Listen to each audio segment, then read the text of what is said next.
두 번째 발표, 실제적인 그 브레인 트레이닝 학과에서 올해 내년에 걸쳐서 뇌파에 대한 교과목이 잇따라 신설되고 있습니다. 그래서 그 뇌파 교과를 강의를 하고 계시는 이문조 교수님 큰 박수로 모시겠습니다.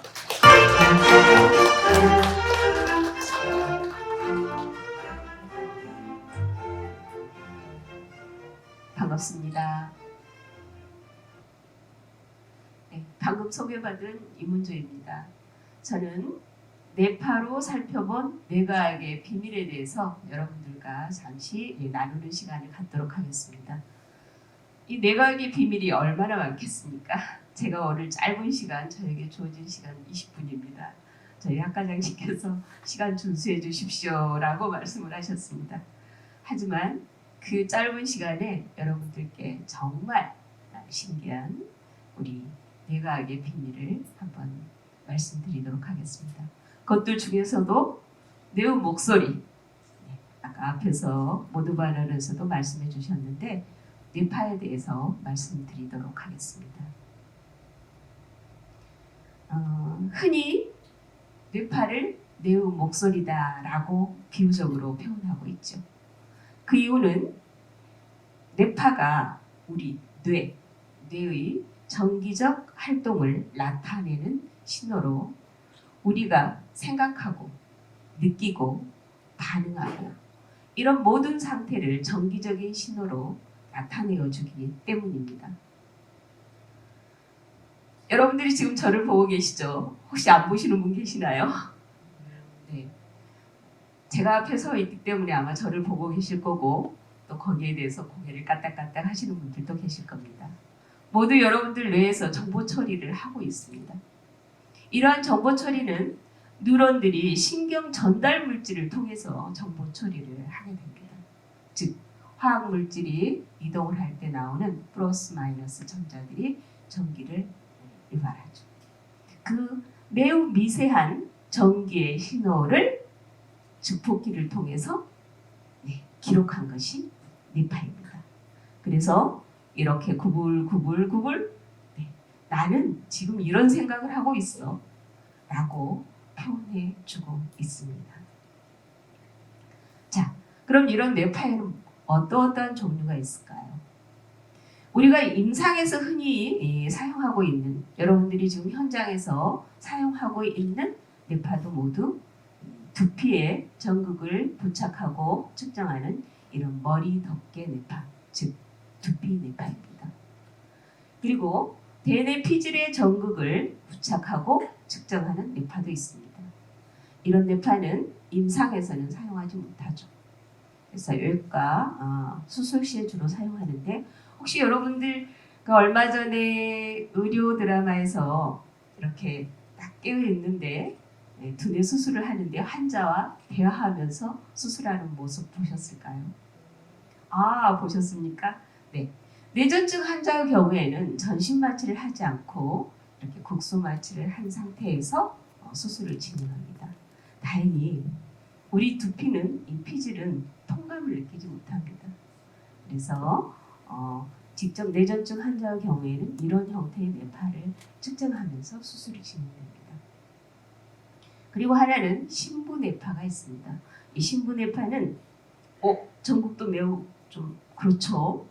바늘처럼 아주 뾰족하고 침처럼 생겼죠. 네, 대뇌 피질을 뚫고 뇌의 아주 신부 영역까지를 측정하는 겁니다. 그래서 기저역이나 우리 시상 등에서 뇌파를 유도하게 되는데요.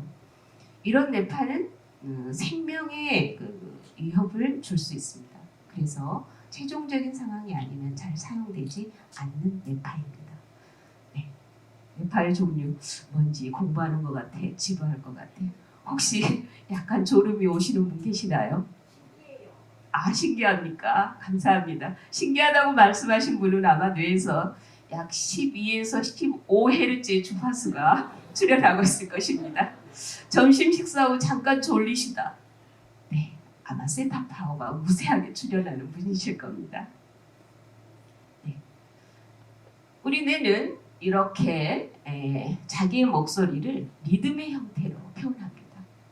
그래서 저주파에서부터 고주파의 형태로 이렇게 델타, 세타, 알파, 베타, 감마 파워로 크게 나누어집니다. 델타 파워는 무의식이나 아니면 깊은 수면시에 주로 출현하는 뇌파입니다. 영유아들의 경우에는 거의 먹고 자고를 반복하죠. 주로 델타, 세타 파워가 추가됩니다. 그리고 세타 파워는 4에서 8Hz를 말합니다. 혹시 보시면서 어디는 보니까 델타 파워를 0.5에서 3.9라고 되어 있던데 이런 분도 계실 겁니다. 연구자에 따라서 약간 다르게 표현하는데요. 왜냐하면 0Hz다 그러면 이미 사망 상태로 보기 때문에 0.5부터 표현하는 학자들도 있습니다. 그리고 3.99999를 얘기해서 즉 4 미만까지를 의미합니다. 그래서 0에서 4 또는 0에서 3.9 이렇게 표현하기도 합니다. 자, 여기 제시한 것처럼 0에서 4Hz 그리고 4에서부터 8Hz 이런 형태로 나타내기도 합니다. 세타 파워는 4에서부터 8Hz의 주파수를 말합니다. 세타 파워는 아까 잠깐 졸음이 오시는 분 혹시 오늘 너무 피곤하신 분?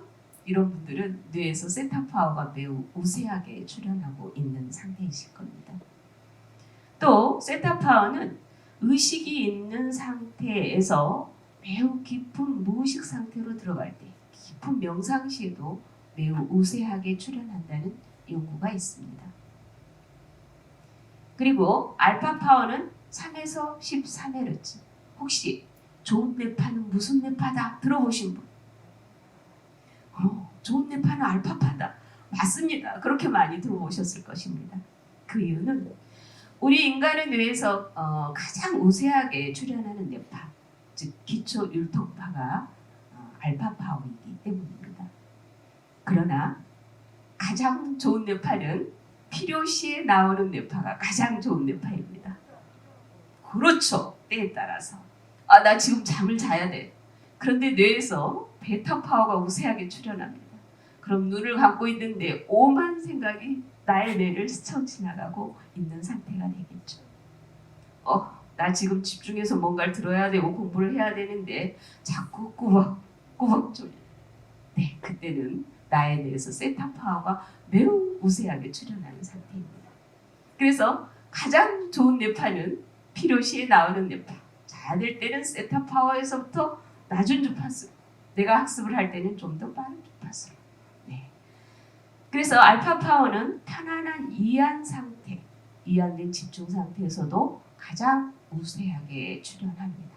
그래서 아까 말씀하신 것처럼 좋은 뇌파다, 알파 파워. 네, 틀린 말씀은 아닙니다. 자, 그리고 베타 파워는 제가 올라오기 전에 약간 심장이 바운스 했습니다. 긴장했습니다. 네, 긴장 불안 시에는 약 20에서 30Hz 베타 파워 중에서도 하이 베타 쪽에 주파수가 우세하게 출현합니다. 자, 그래서 베타 파워는 무조건 긴장 불안 스트레스 때만 나오는 게 아닙니다. 로우 베타 쪽에 해당되는 약 13에서 15Hz, 20Hz까지는 매우 편안한 이완 상태로 깊은 집중 시에도 우세하게 출현합니다. 그래서 우리가 학습할 때는 조금 빠른 주파수가 필요하죠. 그리고 감마 파워 이상은 고도의 스트레스, 이렇게 고도의 불안 때도 출현하지만 우리가 고도의 인지학습 처리를 할 때도 출현합니다. 역시 감마 파워도 깊은 명상 시에 우세하게 출현하는 주파수로 연구가 되어져 있습니다. 즉 의식이 있는 편안한 상태에서 세타 파워와 감마 파워가 오가는 상태가 깊은 명상 시 주로 출현하는 뇌파로 연구 결과가 있습니다. 또 세타 파워는 아까 말씀드린 것처럼 깊은 명상 시 편안한 이완 상태에서 우리가 창조, 어떤 새로운 생각의 창발점이 되기도 하는 주파수입니다. 네. 그래서 뇌파는 이렇게 주파수의 형태로 자기의 목소리를 표현합니다. 자, 그럼 뇌파를 통해서 어떤 형태로 우리에게 그 목소리를 보여주는지 보겠습니다. 말씀드렸던 것처럼 매우 미세한 전극을 이렇게 A부 곡선의 형태로 보여줍니다. 이 상태에서도 여기는 편안하게 알파 파워가 출현하고 있네. 잠깐 무슨 생각을 하나 봐. 긴장하고 있네. 또 편안하다가 육체적으로 긴장하고 있네. 네, 이런 형태를 보여줄 수 주고 있습니다. 또 매핑의 형태로 각각의 영역별로 해당되는 주파수가 우세하게 또는 낮게 출현하는 것을 통해서 지금 나의 상태가 이래 라고 표현하고 있습니다. 또 파워 스펙트럼을 통해서 델타, 세타, 알파, 베타, 감마 파워 그리고 파이 그래프로 상백 파워 값을 보여주기도 합니다. 네, 혹시 현장에 계시면서 아동들을 혹시 훈련시키거나 또는 아동들의 인지와 관련된 곳에 종사하시는 분은 이 학습 능력 검사라는 거에 학부모님들이 매우 관심이 큽니다. 커그니션, 즉 인지 기능 검사라는 표현을 합니다. 우리 한국은 학습 매우 예민하게 반응을 하죠. 그 학습은 우리 뇌에서 인지 정보 처리를 하는 것, 뭔가를 알아차리는 것, 인지 능력과 관련된 것들입니다. 그래서 이러한 뇌파를 통해서 해당되는 피험자의 학습 패턴 또는 정보 처리를 하는 패턴이나 습관들을 읽어낼 수 있습니다. 부모님들은 매우 좋아하시죠. 또 이러한 학습 정보 처리, 인지 처리를 할 때 자뇌를 더 쓰는지 또는 우뇌를 더 쓰는지 각각의 뇌의 활성 상태를 볼 수도 있습니다. 나는 자뇌형이야. 너는?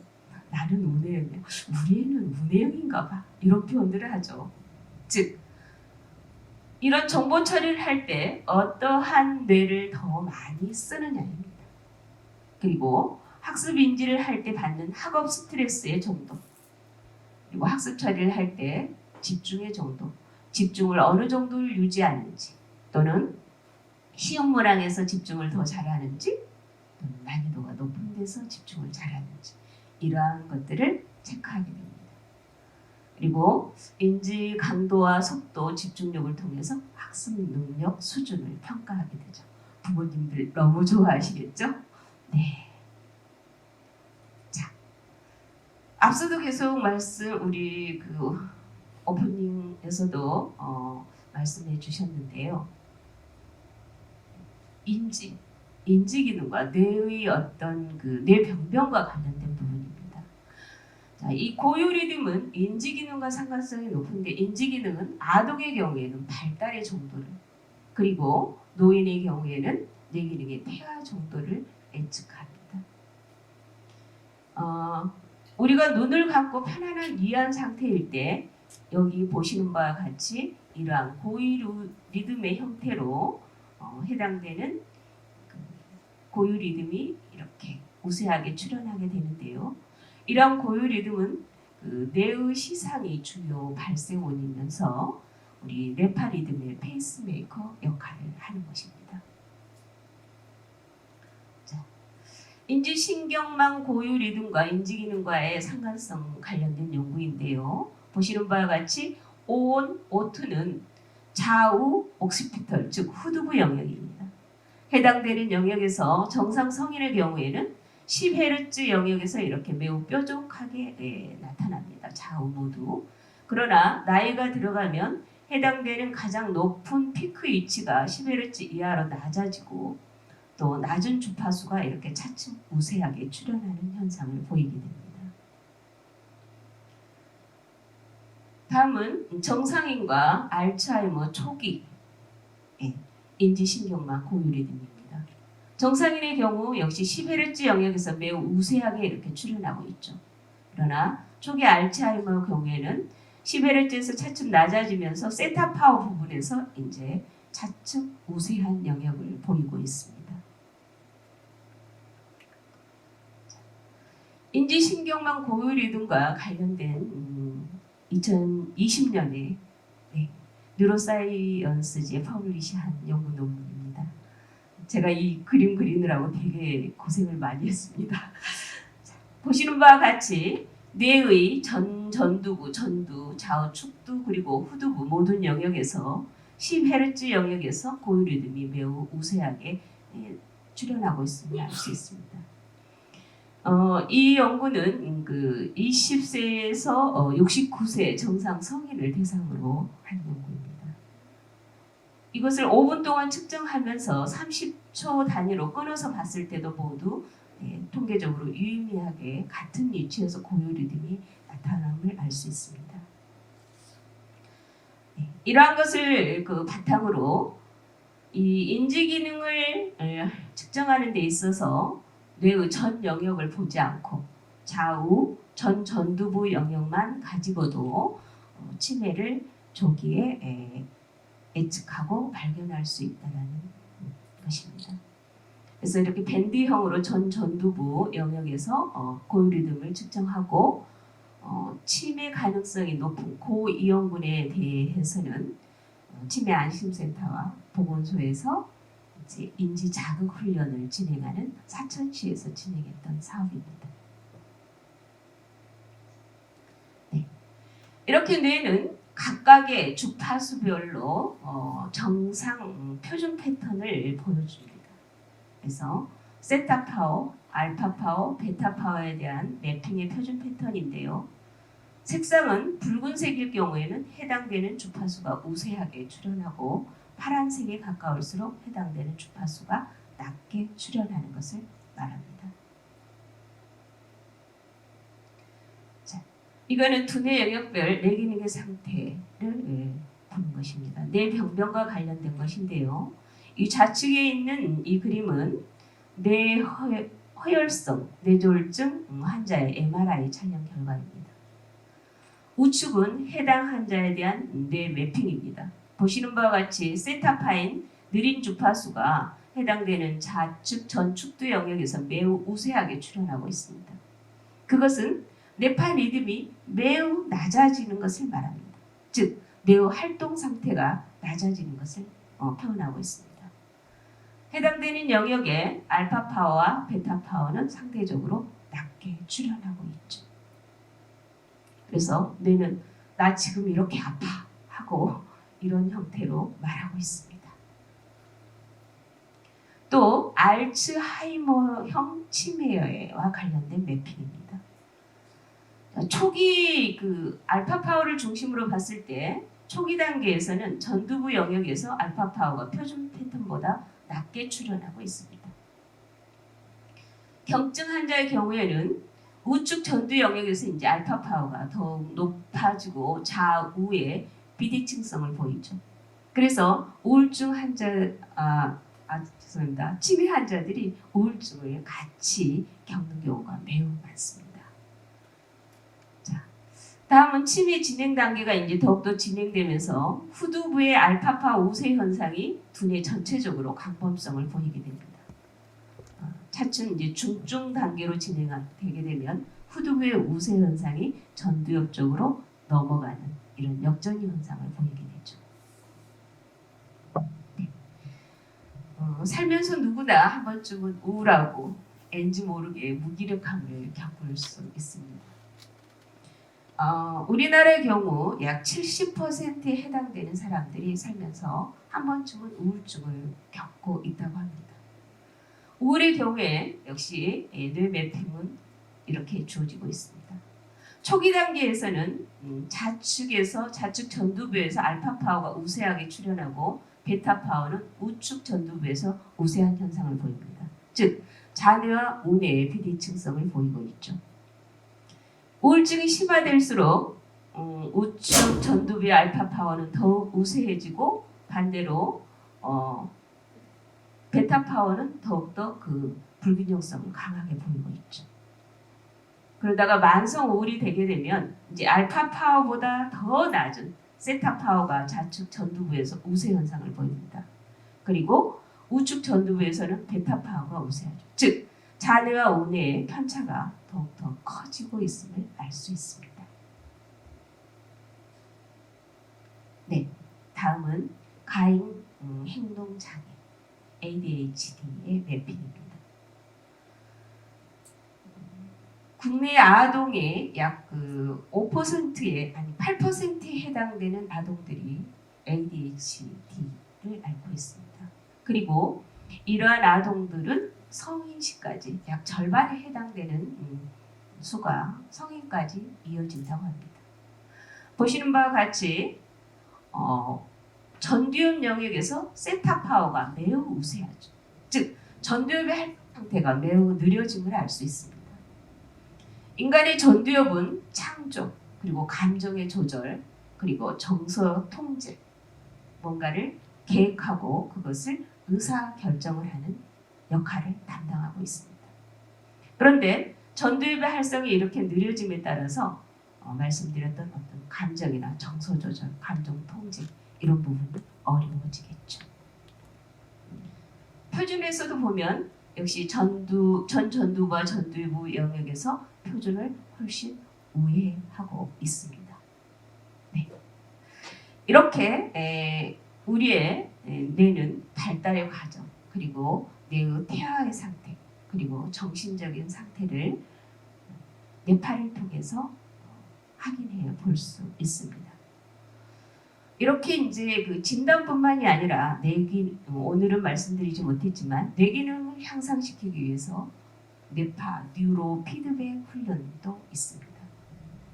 뇌파 뉴로 피드백 훈련 같은 경우는 자기의 생체 리듬을 통해서 본인의 뇌 상태를 확인하고 뇌가 원하는 뇌의 상태로 나를 끌어올리는 그런 훈련 장비이기도 합니다. 네. 이렇게 내가 알게 비밀, 내가 말하는 내의 목소리, 뇌파에 대해서 살펴보았습니다. 네, 이상입니다. 감사합니다.